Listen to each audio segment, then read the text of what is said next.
Alhamdulillah anak-anakku sekalian, kita akhirnya bisa bertemu kembali untuk yang kedua kalinya dengan pelajaran fikih bersama Ibu. Dan sekarang juga masih dalam taharuf, hanya dalam masalah alat bersuci. Jadi yang akan kita bahas sekarang ini adalah alat bersuci.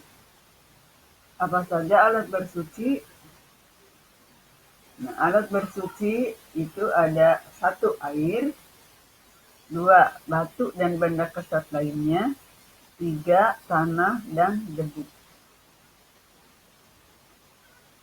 Air itu merupakan alat bersuci yang utama.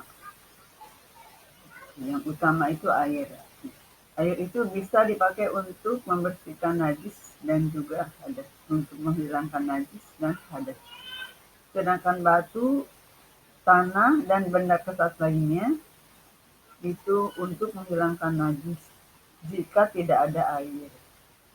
Sedangkan debu itu untuk menghilangkan hadas dalam saat-saat tertentu.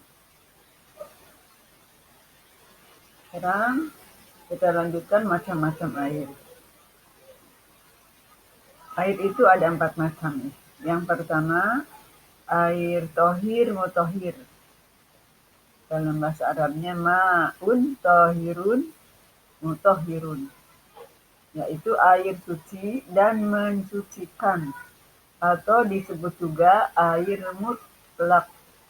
Ma'un mutlakun, yaitu air yang belum berubah sifatnya, baik itu aromanya, rasanya, ataupun warnanya. Jadi masih aslinya air itu begitu, warnanya, aromanya, rasanya tidak berubah. Misalnya air laut. Air laut itu rasa asalnya asin, belum berubah, tidak berubah. Itu termasuk air mutlak. Begitu juga air sumur, air hujan, yang lainnya air sungai, air danau, embun, itu semuanya termasuk air mutlak. Yang kedua adalah air tohir ghair mutohir. Ma'un tohirun ghairu mutohirin, yaitu air suci yang sudah berubah sifatnya, bukan karena najis. Jadi air itu air suci, tapi sudah berubah. Namun berubahnya itu bukan karena najis, karena benda yang bukan najis. Nah, air ini sekalipun suci, emang suci, tapi tidak bisa dipakai bersuci. Misalnya air teh itu kan sudah berubah warnanya ke kuning-kuningan, tapi suci tetap. Suci bisa diminum, tidak bisa dipakai mandi. Air kopi juga suci, bisa diminum, bisa dinikmati, tapi tidak bisa dipakai bersuci. Begitu juga sirup dan macam-macamnya. Yang ketiga, ini air mutanajis. Ma'un mutanajisun, air mutanajis atau air yang bernajis, yaitu air yang sudah berubah sifatnya.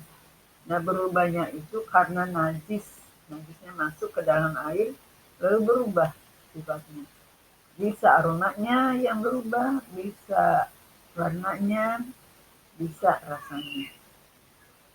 Kalau salah satunya berubah, maka air itu disebut air mutanajis. Maka air mutanajis ini tidak bisa dipakai bersuci. Tadi yang ke-1 air tohir, mutahhir atau air mutlak itu suci dan mensucikan, bisa dipakai bersuci. Ya kan, itu alat toharo atau alat bersuci yang aslinya. Kemudian air tohir ghair mutahhir, suci tapi tidak bisa dipakai bersuci. Sedangkan mutanajis ini tidak suci, bernajis, maka tidak bisa dipakai bersuci. Yang keempat, air musyammas, ma'un musyammasun, yaitu air pada bejana yang terbuat dari logam selain emas dan perak, lalu terkena panas matahari, apalagi dalam waktu yang lama. Nah, air musyammas ini tidak baik dipakai untuk bersuci karena tidak baik atau mengganggu kepada kesehatan. Sekarang kita lihat dalil-dalil tentang air. Yang pertama, air mutlak. Air mutlak, yaitu disebut juga air tohir mutohir. Ini hadisnya. Al-ma'u tohurun. Yuk kita baca sama-sama. Al-ma'u tohurun. Ulangi. Al-ma'u tohurun. Illa in taghayyara. Illa in taghayyara. Sekali lagi. Illa in taghayyara. Rihuhu. Au ta'muhu. Au launuhu. Sekali lagi ya. Rihuhu. Au ta'muhu. Au launuhu. Binajasatin tahdusu fihi. Binajasatin tahdusu fihi. Ulangi. Al-ma'u tahurun illa in taghayyara rihuhu au ta'muhu au launuhu binajasatin tahdusu fihi. Akhrajahu al-Baihaqi. Dikeluarkan atau diriwayatkan oleh Imam Baihaqi. Artinya air itu suci. Al-ma'u tahurun, air itu suci. Illa kecuali.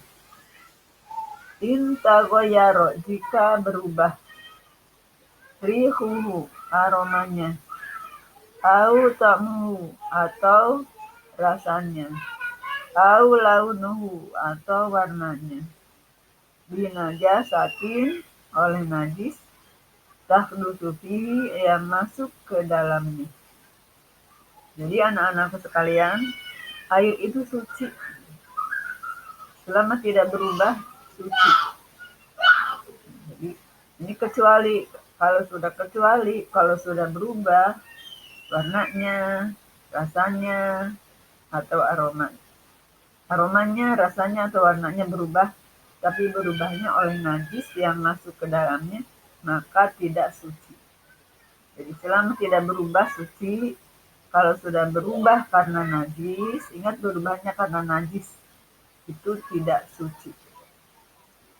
Disebutnya tadi sudah dijelaskan namanya ma'un mutanajisun. Ya, air yang bernajis, air mutanajis. Selanjutnya, yang termasuk air mutlak itu satu, air hujan. Dalilnya ini ada dalam surat Al-Anfal ayat 11. A'udzubillahi minasyaitonirrajim. Alaikum minas sama'i ma'al yutahhirakum bih wa yudhiba ankum rijzas syaiton. Ini kelebihan artinya dibuang. Rijzas syaiton. Wa yunazzilu alaikum minas sama'i ma'al yutahhirakum bih wa yudhiba ankum rijzas syaiton. Artinya, dan dia menurunkan air dari langit, maksudnya hujan, untukmu, untuk menyucikanmu dan menjauhkan gangguan setan darimu. Anak-anak, ini minnya nanti dibuang ya. Dilihat saja, disamakan dengan di surat Al-Anfal ayat 11. Ini kelebihan menulis. Rijzas syaiton.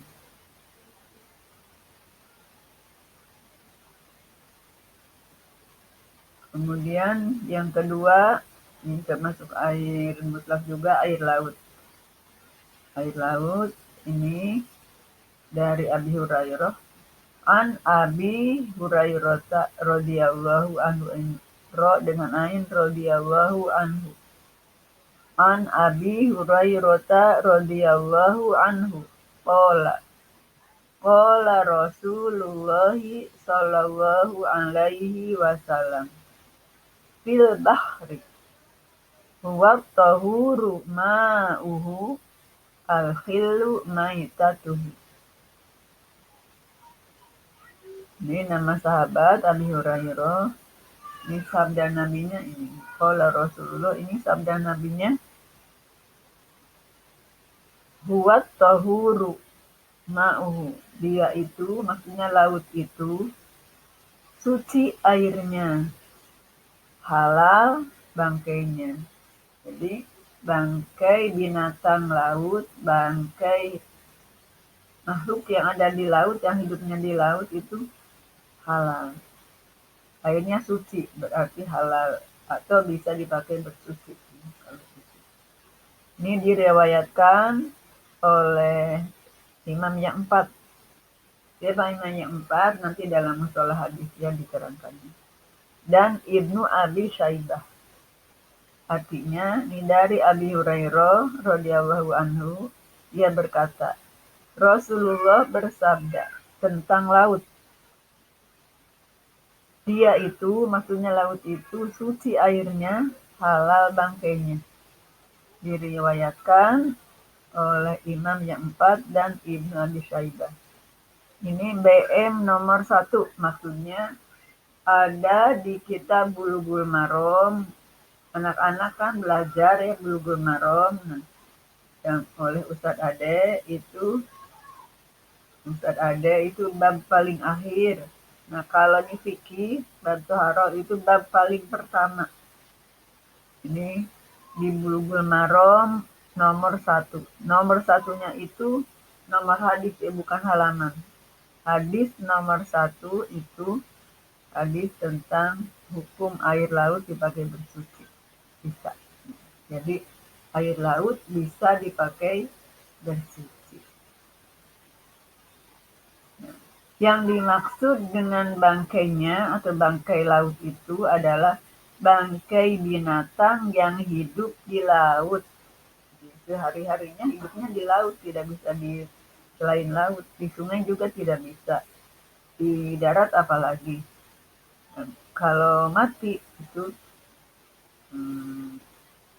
tidak disembelih lagi, itu berarti bangkai itu halal.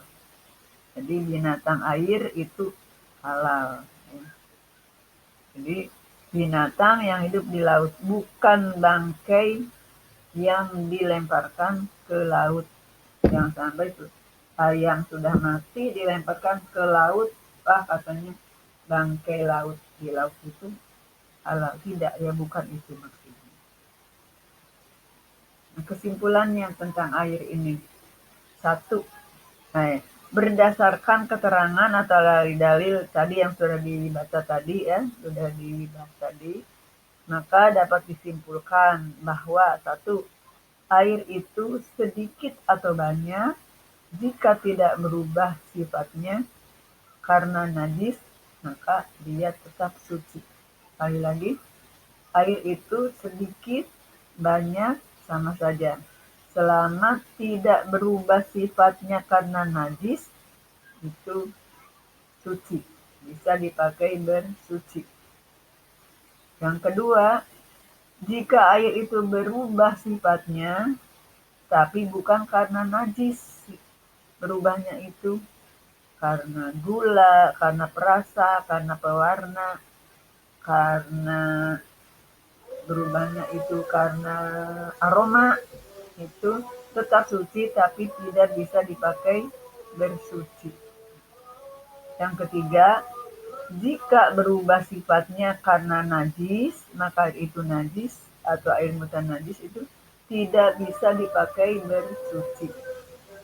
Yang keempat, air hujan dan air laut itu termasuk air mutlak karena aslinya begitu, asli. belum dipengaruhi, dirubah oleh apapun.